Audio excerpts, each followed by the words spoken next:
শীতের সবজি দিয়ে পাকোড়া খেতে দারুণ মজা।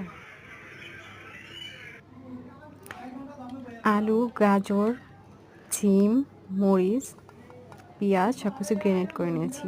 তারপর দিয়ে দিলাম ডিম।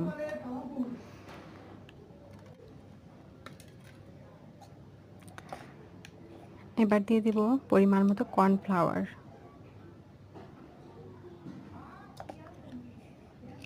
সবজি কতটুকু হবে তার উপরে নির্ভর করে আপনি কতটুকু কর্নফ্লাওয়ার দিবেন।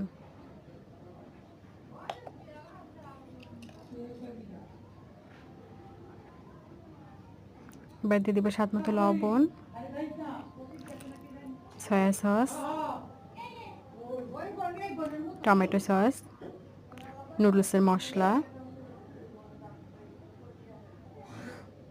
বা সিদ্ধ করা নুডলস।